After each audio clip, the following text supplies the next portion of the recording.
la suite, la troisième vidéo sur le remplissage du formulaire de demande de visa. Alors, je vous ai montré comment remplir de 1 jusqu'au numéro 20. Donc, si vous avez raté la vidéo précédente, c'est mieux de rentrer en arrière car je vous montre déjà comment remplir. Et n'oubliez surtout pas d'aimer et même de mettre cette vidéo en favori. Ainsi, vous allez pouvoir la retrouver le moment opportun. Surtout de republier la vidéo pour que ça puisse aider bien d'autres personnes. Nous étions au numéro 20 où on vous demandait de mettre l'adresse de votre employeur. Pour les étudiants, de mettre le nom et l'adresse de leur établissement. Alors, on continue avec le numéro 21. Objet principal du voyage. Vous partez faire une visite. Vous partez faire du tourisme. Vous partez rendre visite à un ami, à un parent, à un frère, à une soeur. Bref, quelqu'un vous a invité. Ça veut dire que c'est un visa tourisme. Si vous partez visiter plutôt une société, alors c'est un visa affaires. Pour ceux qui partent faire du tourisme, rendre visite à la famille, vous cochez tourisme. Vous pouvez cocher tourisme et visite à la famille ou à des amis. Donc, il n'y a pas de problème à cocher visite à la famille ou des amis et cocher également la case tourisme. C'est très important. Ça ne change rien du tout. Donc, si vous cochez tourisme, vous pouvez également cocher visite. On ne peut pas rendre visite à un membre de famille sans également vouloir visiter la ville ou le pays où on se trouve. Donc, c'est mieux pour vous de cocher tourisme et visite à la famille ou à des amis si vous avez une lettre d'invitation.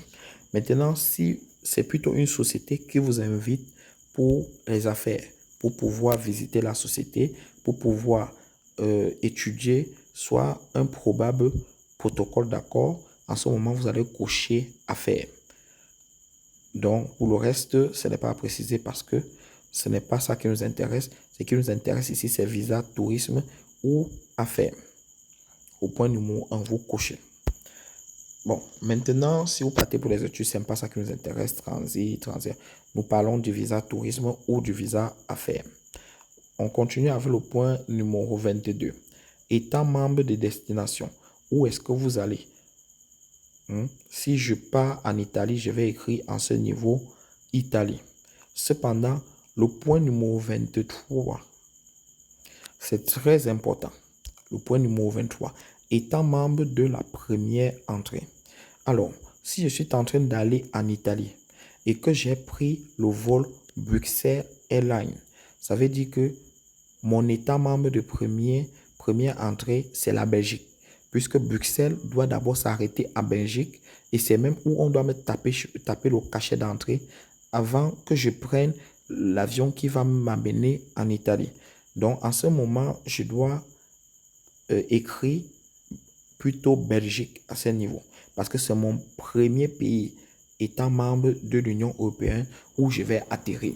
Cependant, si je choisis de prendre plutôt Air France, donc ça va jouer également sur votre réservation. Si j'ai fait ma réservation à Air France, ça veut dire que mon état membre de première entrée, c'est la France. Au numéro 23, je dois écrire France. Mais si j'ai choisi un autre pays qui n'est pas dans l'Union européenne, c'est-à-dire une autre agence, comme par exemple Turkish Airlines.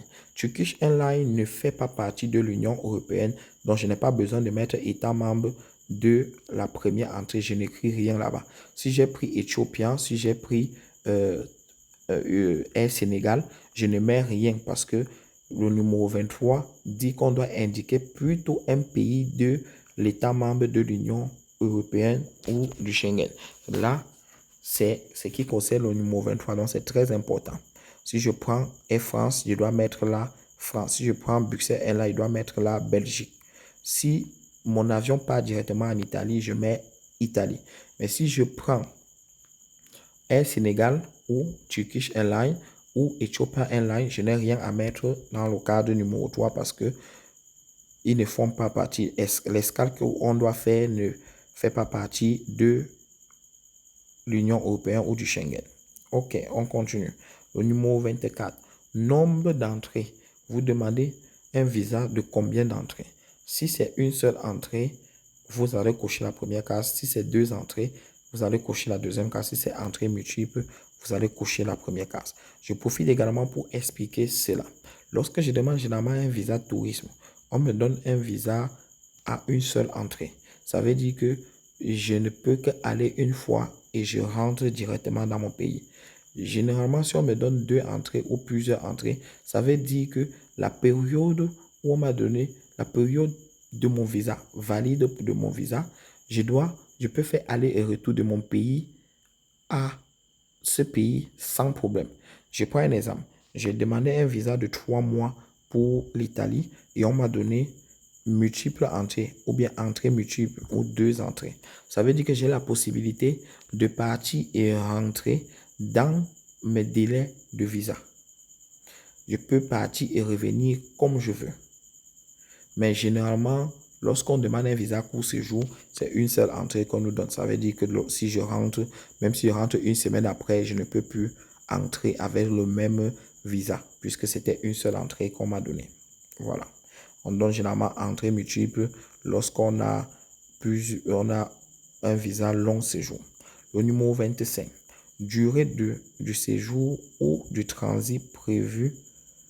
Indiquer le nombre de jours. La durée également est très importante au numéro 25. Je demande le visa pour combien de temps? Si je demande le visa pour 1 mois, je vais écrire 30 jours. Si je demande le visa pour 2 mois, je dois écrire 60 jours. Si je demande le visa pour 3 mois, je dois écrire 90 jours. À plus de 90 jours, c'est un visa long séjour que je demande. Si je demande le visa pour 10 jours, je dois écrire 10 jours. Et mettez le nombre de jours en fonction également de vos moyens.